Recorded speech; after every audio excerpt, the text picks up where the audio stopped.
Welcome to this video, round 6 of the candidates, and this video is about the game Aronian playing white against Andreikin with black. So a game between one of the contenders for the qualifying spot, Aronian, and Andreikin, who's really having a bad tournament with a minus score at the bottom of the table. So Aronian certainly looking to press in this game, and let's see what happened. Yeah, went c4. Aronian normally playing d4, but he's flexible about his first move. He sometimes plays knight f3 and c4 to avoid certain things and invite others. Andreikin playing c6. Okay, he's playing the Slav, so this makes some sense. Knight f3, d5, and here we have a case where starting with c4 can make a difference. If the opponent is going for a Slav kind of setup, here white has additional options, and these are e3. This has been played by Topalov in this tournament against Anand earlier. There's also the move b3, and there's the move g3. And of all of these moves, g3 is maybe the sharpest move, simply because, yeah, black can respond in a very principled way. He can take the pawn, and this is what Andreikin did. What we have here is an opening that is usually called the Reti Gambit, a Gambit line in the Reti opening. The Gambit is of course about the c4 pawn. Black, if he wants, can keep the pawn. It's really possible. Aronian played bishop g2. Yeah, and black can try to hold on to the pawn. It's not completely bad move like b5, but it is very, very risky. White will attack those pawns and have an excellent development with pressure on the queen side. This is in fact one of my my main openings in tournament chess, in over the board chess, this kind of flank openings, and I have played numerous games with it, so I'm able to tell you some things about the line. Yeah, Aronian is sometimes playing lines like that, varying his repertoire. And well, let's see. Andreikin is taking it, as mentioned. The interesting thing here is that if black does not take, he has in some way made a concession. Yeah, if he plays knight f6, bishop g2, again he can take. And if he does not, he has to reckon with certain lines that all have their let's say slight disadvantages. For example, bishop f5 is a line that after queen b3 has a problem with the b7 pawn. Here there are interesting ways to play. Black can even try for a pawn sack with knight c6, but okay, I don't want to stray too far away from that. The capture on c4 is really the principal move and Andreikin's choice. Bishop g2, and he played knight d7. Yeah, this is an interesting way to play. It tries to keep the pawn for some more moves with the idea, I can show you, to put the knight on b6, covering the pawn in that way. The big advantage over b5, of course, is that the queen side is not so seriously weakened. b5 really creates lots of holes, and we see that Andreikin is already spending time here. He's it seems that he did not really expect this precise line. Yeah, here white has a choice on move 7, a very important choice. It's not really possible in the long run to let the pawn stay on c4. You need to get it back at some point. And you can try with two different ways. You can try with knight a3.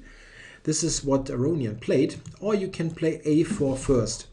This is an important difference, and the main difference is that after a4, black will play a5. That's almost a forced move, and then knight a3. We have a position from the game just with those two moves inserted. The big difference is that now black has some possibilities to just return the pawn and play a position that is quite similar in nature to the Slav, with the b4 square weakened. Let's say something like that. Yeah, just for argument's sake. Yeah, here black can at some point put the knight on b4 and just claims to have a very solid position. It's still something that white can try to play. It's not like it's terrible for white, but this is an important factor. In the game, he played knight a3, and here it is really not so advisable for black to not be principled and try to keep the pawn with bishop e6. If you return the pawn here, just without any particular fight, this type of position quite often gives white slightly the better chances. At least I prefer white here. The idea is that if you look at this type of position, white is not playing d4, of course, but he plays something like d3, and is just keeping his center flexible. Very often you get a position where white can even put the knight on a5, putting some pressure on the queen side. It's not the kind of position that will net you quick mating attacks, but it's very comfortable for white to play. You risk absolutely nothing, and you can always try to press with little things on the queen side. The more principled and better move probably is bishop e6, what Andreikin played, after which it will get very, very sharp quickly. Aronian playing knight e5, yeah, insisting on getting the pawn back. And if white gets it back, he's certainly in good shape. So black really has to play the move Andreikin plays now, queen to d4. The only move really to justify what black did. And well, here there's no turning back really. White is now taking on c6. Very, very funny transposition now. That or transposition is wrong. Transformation of the position. Yeah, black needs to take this knight. If you return, you could think about that. I mean, the knight does not have many squares, but you have the d4 reply, and this instantly wins for white. So you need to take the knight. Check. Takes. Yeah, and here black has a choice. He can play king d8, or he can interpose on d7.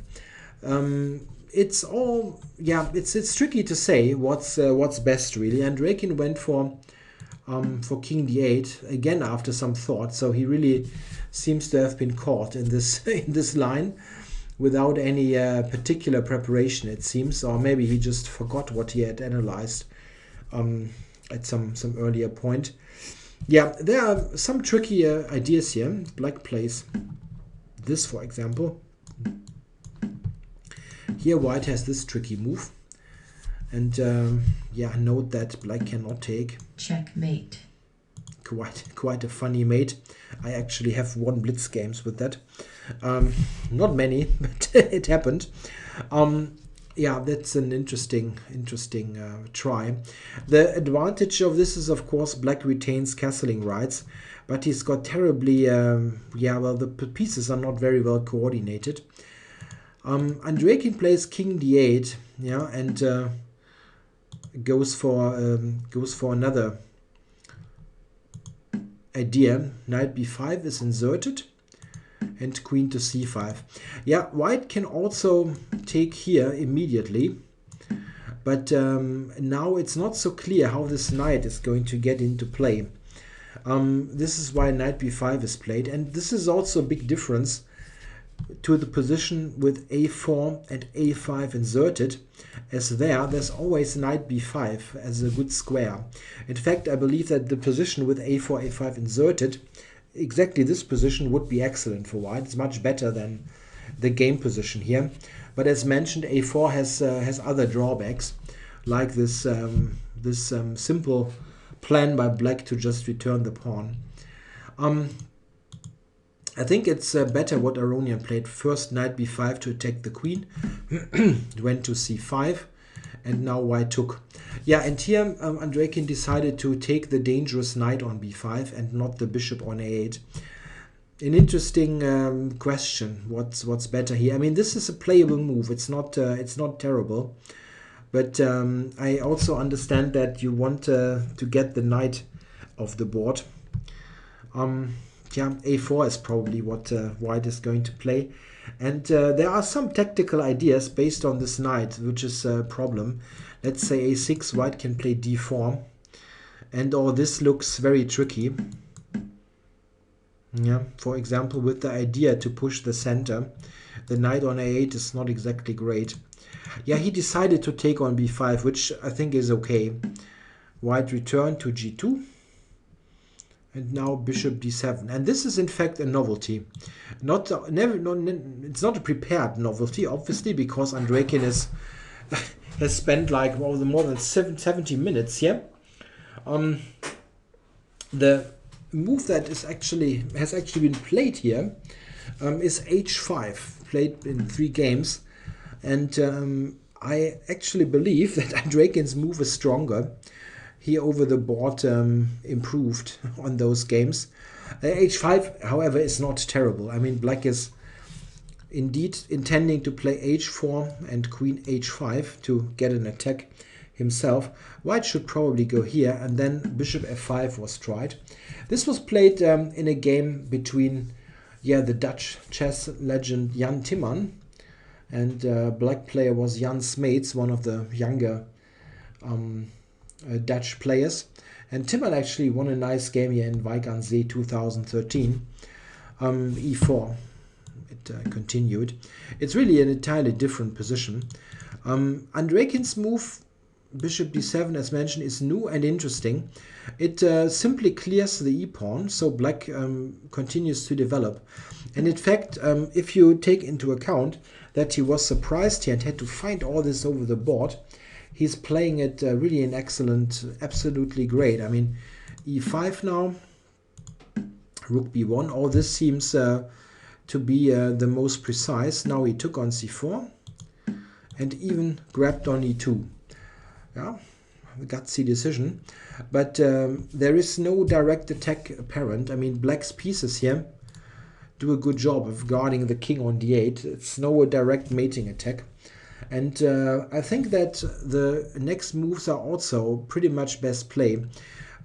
White's worst piece is this bishop, so he gets it into play quickly. And bishop a3 is also here allowing the rook to immediately look at the a7 pawn.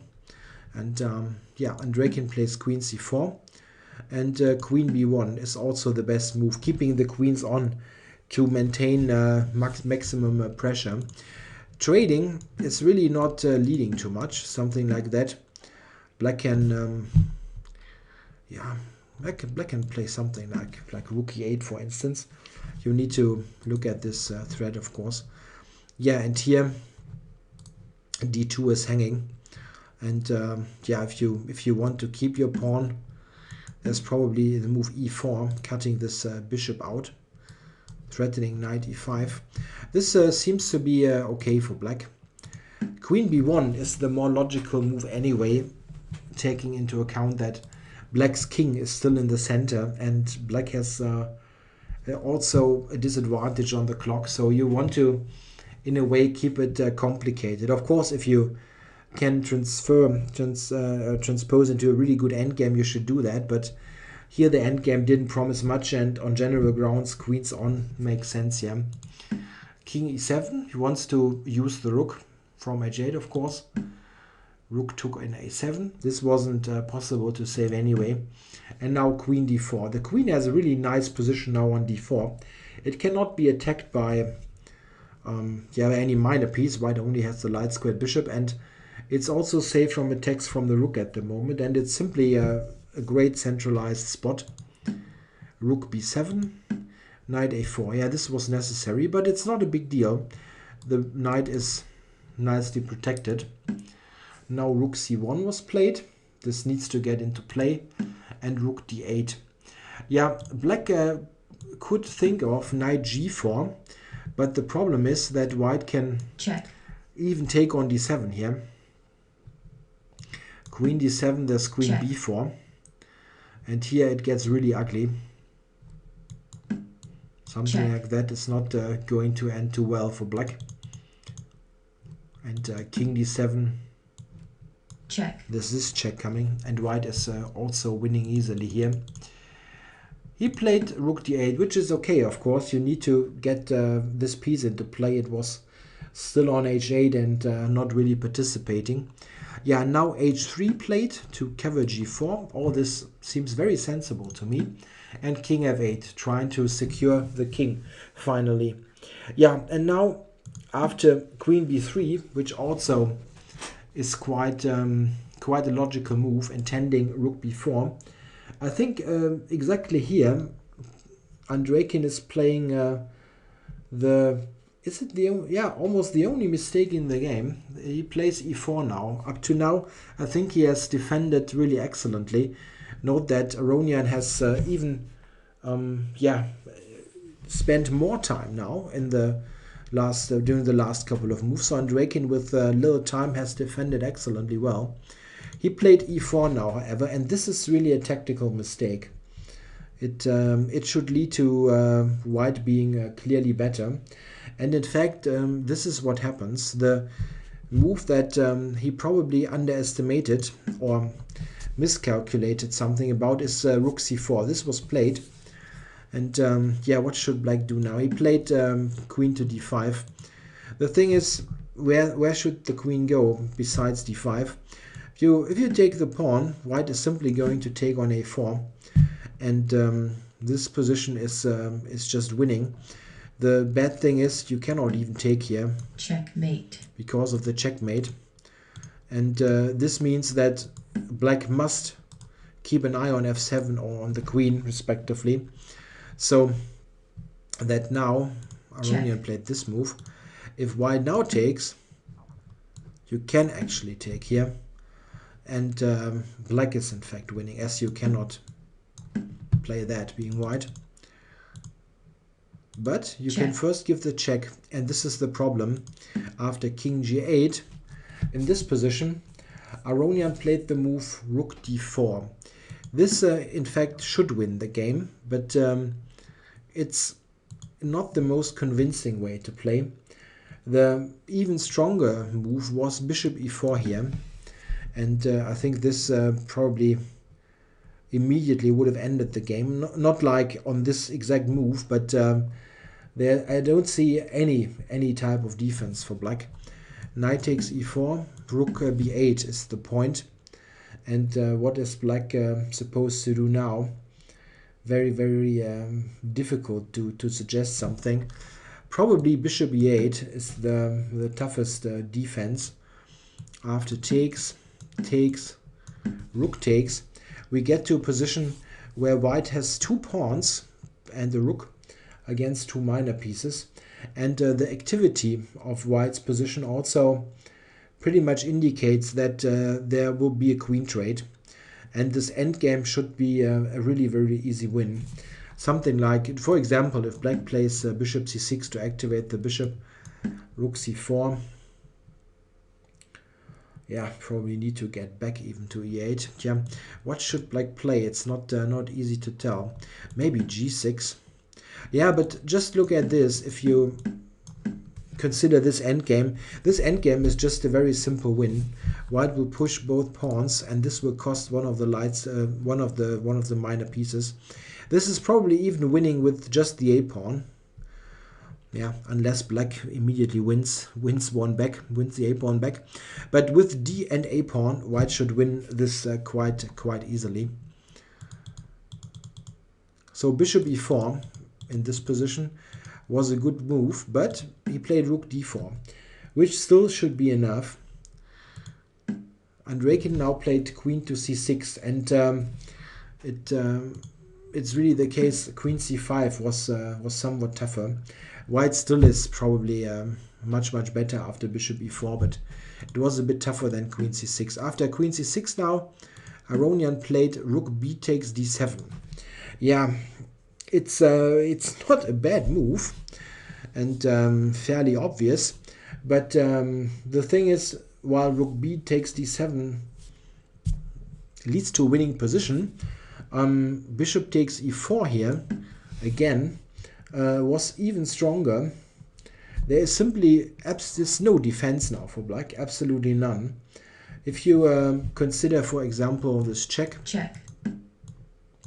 and this, yeah, white will take here, and the back rank is the problem. There's always a mate on the back rank, and the knights are both completely, yeah, they lost all kind of, yeah, stability. It's simply really bad here. If black takes here, very important, there's this capture, and what should black do now? Yeah, something like that. Okay. Check. Check. Checkmate. That's nice. So bishop e4 is just flat out winning. I don't see any kind of defense. Queen here. We can check. Okay, I'm going to take.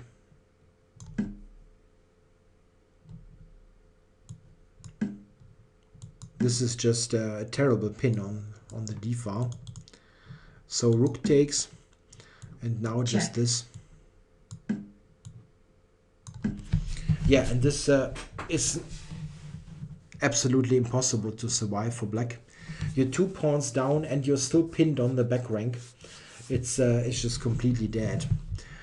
This was a big chance for Aronian to directly wrap the game up. What he did, rook b takes d7, however, is still leading to an excellent position.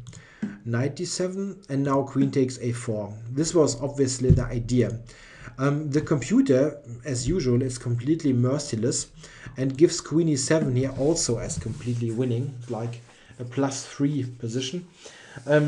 But this is not really realistic for a human to play. If you take on d7, you will take on a4.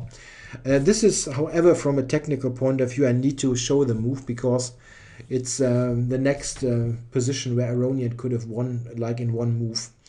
Black is completely defenseless. The rook is attacked, and you're just in terrible pins here. Something like that. You will lose d7 back. You have absolutely no possibility to save yourself. Something like that. Okay. Check. And this will win. Yeah, it's a computer line. I mean, it's there, so I should show it. But this is not really a realistic possibility that you take on d7, knight d7, and then play queen e7. But bishop e4 before was really a simple move to play. Okay, what is he doing? He takes on a4. Takes. And now the problem was, as it turns out, as I read what he said in the press conference, that Aronian hadn't really appreciated the move knight to f8. He probably thought that f5 is the move that black must play to save the pawn. And then after rook d4, white is very simply winning because of the pin on the d file. Something like that. This is very, very simple because you get rooks off and you will win with the a-pawn. But black has this move, in fact, with a counter attack on d2.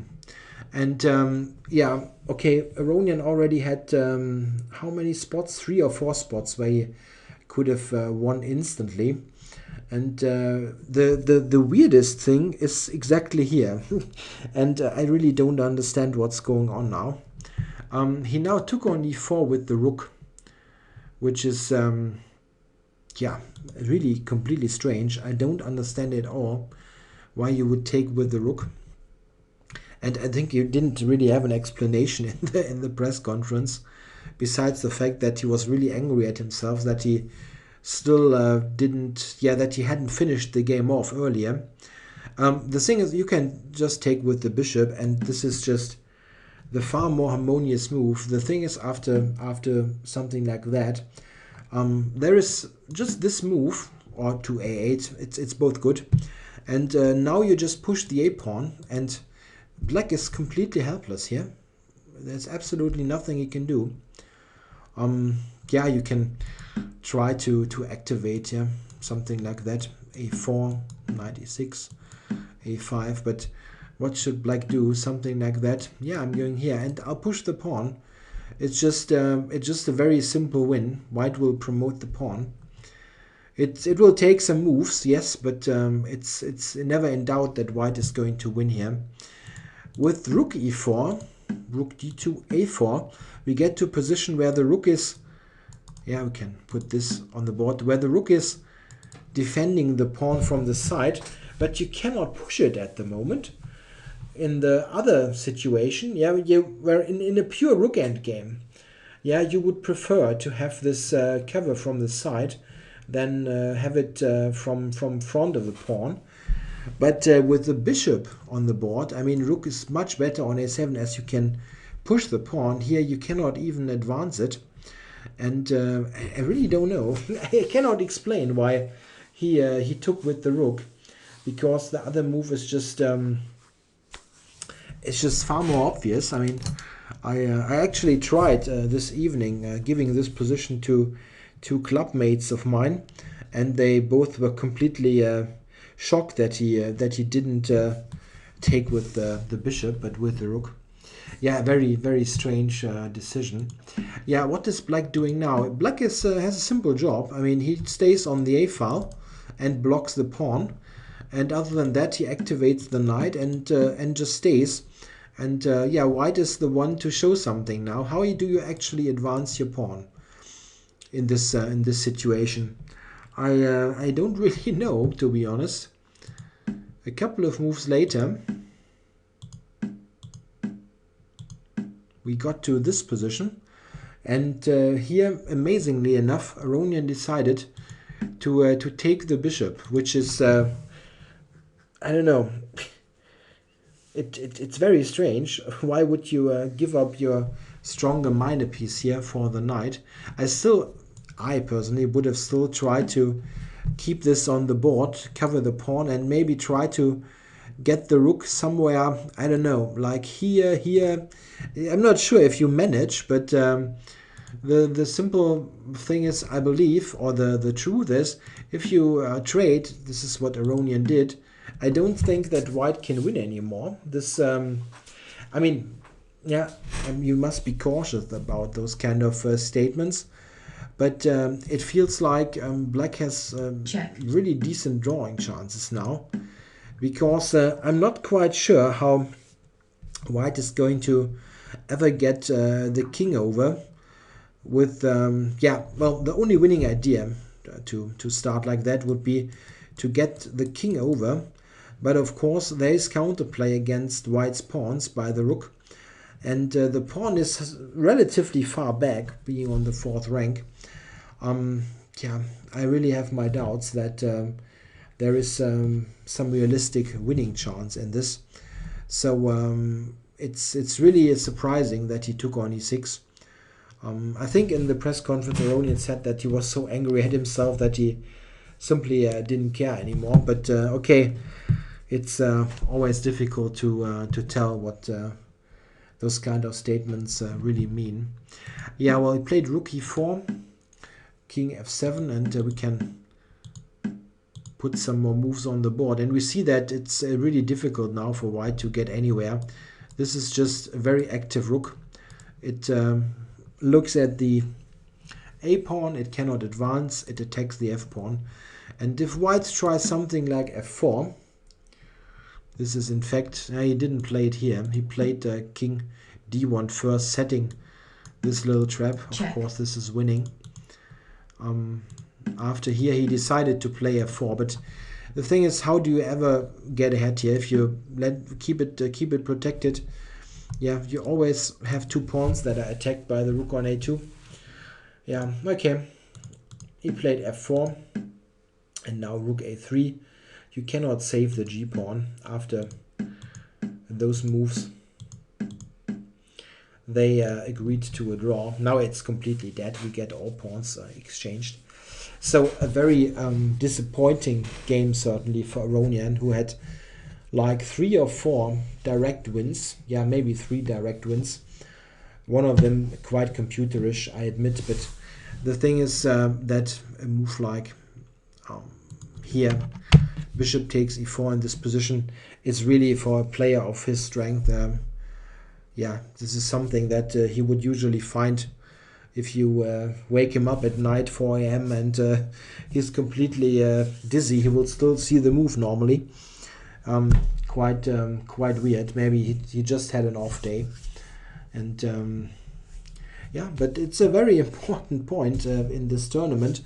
That's simply half a point missing. He had so many chances to win the game, and at the end it's just a draw. This might hurt in the long run.